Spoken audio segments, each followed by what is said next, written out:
பொன்னி வந்து எவ்வளவோ சொல்கிறாங்க. ஆனால் வந்து யாருமே கேட்காம வந்து என்ன பண்ணுறாங்க, எல்லாரும் பொன்னியை ரொம்ப மோசமாக பேசுகிறாங்க.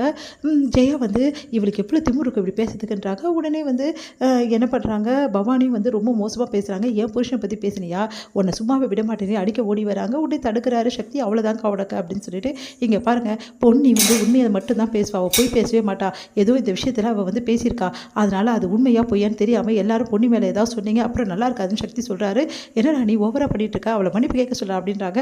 நான் மன்னிப்பு கேட்க மாட்டேன்னு சொல்லிட்டு பொன்னி போயிடுறாங்க. அடுத்து வந்து இங்கே எல்லாரும் ரொம்ப டென்ஷனாக இருக்காங்க. உடனே என்ன பண்ணுறாங்க, பவானி வந்து அவங்களோட ட்ரெஸ்ஸஸ்ஸு அதுக்கப்புறம் அவங்க பேக் எல்லாமே எடுத்துகிட்டு கீழே வராங்க. இதுக்கப்புறம் நான் அந்த வீட்டில் இருக்க மாட்டேன். எப்போ அவளை வந்து நீங்கள் யாரும் வந்து ஒன்றும் பண்ண முடியலையோ அதுக்கப்புறம் நான் இருந்து என்ன பிரயோஜனம், நானும் என் புருஷனும் எங்கள் புருஷன் வீட்டுக்கே போயிடுறோம் அப்படின்னு சொல்லிட்டு கிளம்புறாங்க. எல்லாருமே தடுத்து நிறுத்துறாங்க.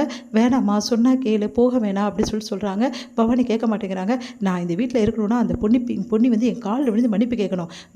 என் காலில் மட்டும் கிடையாது, அவர் காலில் தானே தப்பு சொன்னா அப்படின்னு சொல்கிறாங்க. அதெல்லாம் கேட்டு வந்து பொன்னி வந்து வர சொல்லுங்க அப்படின்னு பொன்னி வராங்க. மன்னிப்பு கேளு பொன்னி அப்படின்னு. நான் மன்னிப்பு கேட்க தயாராக இல்லை, நான் சொன்னது உண்மைன்னு நீங்களாம் வந்து நம்மளனாலும் எனக்கு அதை பற்றி கவலை கிடையாது, நான் சொன்னது உண்மை தான், நான் மன்னிப்பு கேட்க மாட்டேன்னு சொல்லிட்டு பொன்னி போயிடுறாங்க. எல்லாரும் அதிர்ச்சி அடைகிறாங்க. பாத்தியா அவளுக்கு எவ்வளோ கொழுப்பு, நீ எப்படி பண்ணுறான்னு. சரி வீடு, இன்னும் கொஞ்சம் நாள் அவள் போக போகிறா, இந்த வீட்லேயே இருக்க போகிறா, நீ ஏன் கவலைப்படுற, அவளுக்காக நீ வீட்டை விட்டு போக வேண்டிய அவசியம் கிடையாது அப்படின்னு சொல்லிட்டு சொல்லிடுறாங்க ஜெயா. இங்கே பொன்னி வந்து தனிமையாக உட்காந்து நின்றுட்டுருக்காங்க. அப்போ வந்து சக்தி வராரு.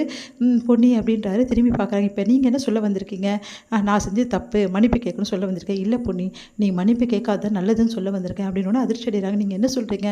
ஆமாம் பொன்னி, எனக்கு உன் மேலே நிறைய நம்பிக்கை இருக்குது, நீ சொன்னது உண்மையாக கூட இருக்கலாம். ஆனால் ஒரு விஷயம் மட்டும் சொல்கிறேன், நீ சொன்னது உண்மையாக இருக்க பட்சத்தில் அவர் எப்படிப்பட்டவர்னு சொல்லிட்டு எனக்கு நல்லாவே தெரிஞ்சு போச்சு.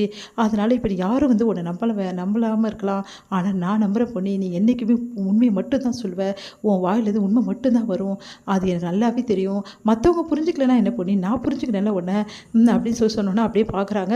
இதே புரிதல் வந்து கொஞ்ச நாளைக்கு முன்னாடி என்னை எல்லாரும் வந்து சொன்னாங்கல்ல, அப்போ இருந்துச்சுன்னா எனக்கு எவ்வளோ சந்தோஷமாக இருக்கும் தெரியுமா, ஆனால் அப்போ நீங்கள் நிற்கல என் கூட அப்படின்னு கேட்குறாங்க.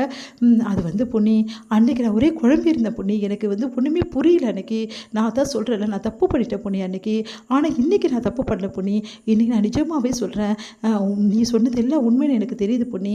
கரெக்டுங்க, நீங்கள் நிமிஷத்துக்கு ஏற்ற மாதிரி பேசுகிறீங்க, அன்னைக்கு ஒன்று பேசுகிறீங்க இன்றைக்கி ஒன்று பேசுகிறீங்க, எதை நான் நம்புறது நீங்கள் நினைக்கிறீங்க அப்படின்னு அப்படியே அதிர்ஷ்ட சக்தி பார்க்குறாரு. இங்கே பாருங்கள், நீங்கள் என்னை நம்பினாலும் சரி நம்பலைனாலும் சரி, நான் சொல்கிறது தான் உண்மை, அதை என்னால் நிரூபிக்க முடியும்.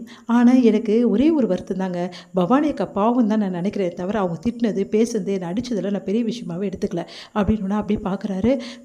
ஏன் பொன்னி, நான் சொன்னது எதுவுமே நீ பெரிய விஷயமா எடுத்துக்க மாட்டேங்கிற, எல்லாரையும் பற்றி யோசிக்கிற, எல்லாரும் திட்டினாலும் அவங்கள பெரிய விஷயமா நீ எடுத்துக்க மாட்டேங்கிற, ஆனால் நான் ஒரே ஒரு வார்த்தை நான் சொல்லிட்டேன்னு சொல்லிட்டு இப்போ வரைக்கும் என்கிட்ட வந்து நீ பேசாமல் என்னை அவாய்ட் பண்ணுறிய பொண்ணி, இது மட்டும் நியாயமாக பொண்ணி, எனக்கு தண்டனை எவ்வளோ நாள் பண்ணி நீ கொடுப்ப அப்படின்னு சொல்லிட்டு கேட்டோன்னா அப்படியே பார்க்குறாங்க.